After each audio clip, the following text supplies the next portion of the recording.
안녕하세요. 마이웨이입니다. 보시는 것처럼 이 암호화폐 시장이 불장이 왔습니다. 그냥 초록도 아니고 찐 초록인 것을 알 수가 있어요. 그래서 비트코인 같은 경우는 무려 11% 이상 상승을 했고, 다른 알트코인 역시 7%, 5% 정도의 비교적 큰 상승이 왔습니다. 그런데 이런 상승은 어젯밤부터 좀 조짐이 보였어요. 그래서 그것을 한번 보여드리면, 제가 어제 이 상승을 할 때 캡처를 한 것이 있는데, 그것을 잠깐 보면 보시는 것처럼 이게 지금 어제 올린 거기 때문에, 요 어제라고 말씀드린 것은 이 CPI 발표 그 후에 움직임을 나타내는 것이고, 어젯밤 한 8시 이후로 지나서 이렇게 또 한 번의 슈팅이 나왔어요. 그래서 어젯밤 8시 이후로 이렇게 다시 이 박스권 안으로 진입을 했습니다. 그런데 그 시간 이 선물 시장을 보면, 보시는 것처럼 이 선물 시장은 좀 빠지고 있는 상황이었어요. 그래서 제가 뭐라고 했냐면, 이렇게 이 미 선물 시장은 현재 약세긴 하지만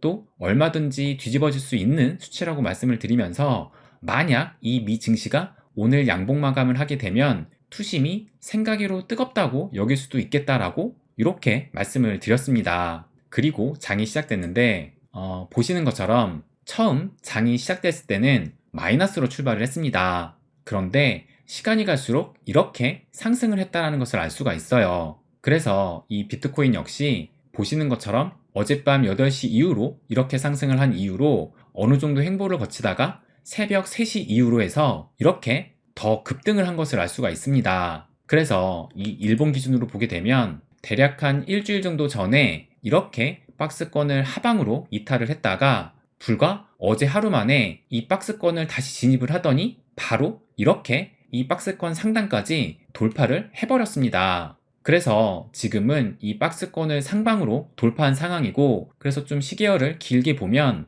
지난 이 루나 사태 이후로 이렇게 폭락을 한 다음에 최고점으로 반등한 가격이 이 25,200달러 선인데, 지금은 24,700달러 선까지 올라온 상황이에요.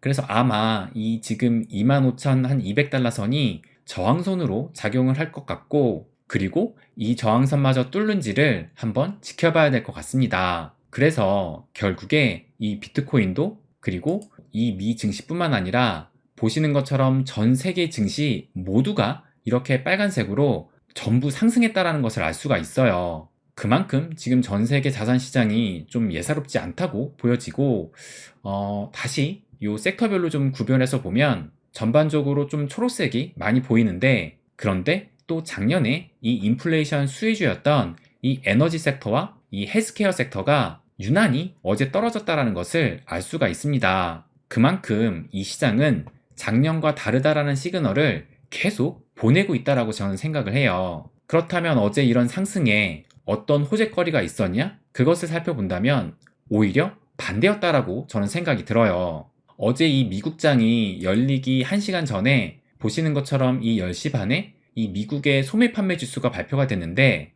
예측치는 1.8%였는데 실제 발표치는 무려 3%가 나왔습니다. 제가 이 미국 경제에서 소비가 차지하는 비율이 매우 크다고 계속 말씀을 드렸어요. 그런데 이 어제 이 발표된 수치를 보면 이 소비가 예상치보다도 더 강하다라는 뜻입니다. 그래서 이 기사를 보시면 미 1월 소매 판매가 전월 대비해서 3%나 상승을 했다라고 하면서 이것이 2년 내 최대폭으로 증가했다라고 이렇게 기사가 나왔습니다. 그러면 이것을 어떻게 해석할 수가 있느냐? 이 기사를 좀 내려다보면 이 얘기는 물가 하락이 느리게 진행되는 상황에서 소매 판매 지표가 강하게 나왔다라는 것은 연준이 더 높은 금리를 더 오래 유지할 필요가 있음을 시사한다고 이렇게 얘기를 하고 있어요. 그러니까 그만큼 인플레이션이 장기화될 수 있는 지표로 해석을 할 수 있다는 겁니다. 그래서 이것만 보면 악재에 가까운 발표였다고 볼 수가 있어요.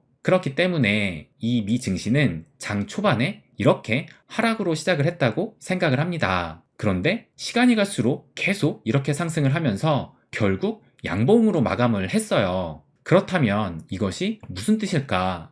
저는 이렇게 생각을 합니다. 제가 여기에다 공유한 것처럼 사람들의 이 투자 심리는 지금 우리가 생각하는 것보다 더 뜨겁다라고 그렇게 생각을 해요. 엊그제 발표됐던 이 CPI 발표만 봐도 인플레 둔화 속도가 감소하고 있고 또 어제 발표된 이 소매 판매만 봐도 인플레를 자극할 수 있는 수치로 나왔습니다. 그럼에도 이 증시나 이 암호화폐 시장이 이렇게 오른다라는 것은 지금 투자 심리가 우리가 생각하는 것보다 더 뜨겁다고 저는 그렇게 해석이 됩니다.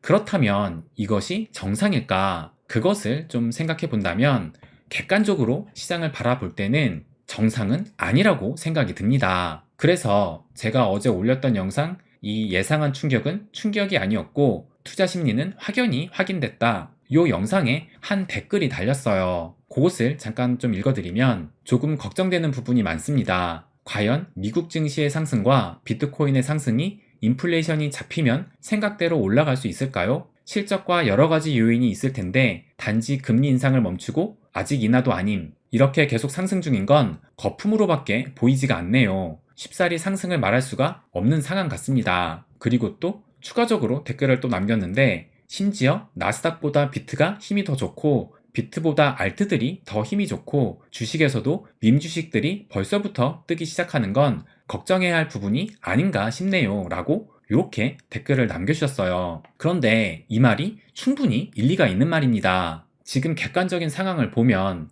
인플레가 낮아지고 있지만 그럼에도 아직도 높은 상황이고 그 둔화 속도마저 감소가 되고 있고 금리도 여전히 높은 상황에서 이제는 3월에 이어서 5월까지 금리 인상을 할 수 있다는 얘기가 계속 또 나오고 있어요. 그래서 이것만 본다면 주식이나 코인 시장이 이렇게 올라가야 되는 것이 아니라 떨어져야 하는 것이 어떻게 보면 더 합리적이라고 생각이 듭니다. 그런데 우리가 생각해야 할 것은 이 자산 시장은 이성적인 시장이 아니라 비이성적인 시장입니다. 그래서 이 시장은 상식적이지 않고 심리에 의해 돌아가게 돼요. 그렇기 때문에 이 앙드레 코스톨라니는 진작에 이 투자는 심리 게임이다 라고 말을 하기도 했습니다. 그러니까 이 얘기는 지금 아무리 뭐 인플레가 어떻고 금리가 어떻고 해도 이 대중의 심리는 지금 이렇다라는 거예요. 그리고 또 이 남다부 카페에 최근에 이 남자코인님이 좋은 말씀들을 이렇게 남겨주시는데 그 중에서 이 걱정의 벽에 대해서 말씀을 해주시고 계세요. 그래서 이 오래된 투자 격언 중에 하나가 바로 시장은 걱정의 벽을 타고 오른다 라는 이런 말이 있습니다. 그러니까 이 말은 이 시장에는 항상 걱정할 것이 있었다라는 거예요. 즉, 이 얘기는 이 시장에서 명확한 시점이라는 것은 없다라는 겁니다. 우리가 지금 걱정하는 뭐 인플레라든지 금리 이런 것들이 나중에 시간이 흘러서 어느 정도 안정화가 됐을 때 그럼 이제 안정화가 됐으니까 지금부터 뭐 주가나 코인이 이제 오릅시다 이렇게 나오게 될까요? 아마 그렇게 안정화가 돼 있을 땐 이미 달나라에 가 있을지도 모릅니다. 그리고 이 고점일 때도 마찬가지예요. 우리가 2021년 이때 이 최고점을 경험을 했는데 이 최고점에 있었을 때도 시장은 이제 지금이 최고점이다라고 결코 말을 하지 않았습니다. 이때도 여전히 이 코로나 상황이었고 그리고 경제에도 늘 불안 요소가 많았어요.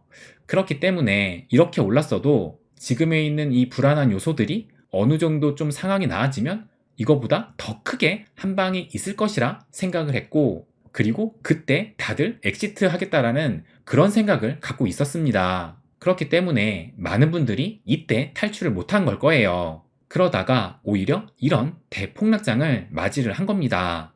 결론은 우리가 이 시장에서 어떤 명확한 시그널을 받아서 매수를 하고 매도를 하는 것이 거의 불가능하다는 것입니다. 그렇기 때문에 내가 단타나 이 선물의 고수가 아닌 이상 그냥 꾸준히 사면서 다시 이렇게 올라올 이때를 생각을 하면서 이 수량을 모으는 것이 이것이 투자 성공의 방법이라고 생각을 합니다. 그리고 이때를 기다리는 인내도 필요할 거예요. 그래서 또 오늘 나온 기사를 보면 JP모건에서 미 투자자들이 연준을 조롱하고 있다라고 하면서 이제 5에서 10% 급락 가능성을 유의해야 한다라고 이렇게 또 기사가 나왔어요. 당연히 또 한동안 많이 올랐기 때문에 이렇게 급락이 나올 수 있습니다.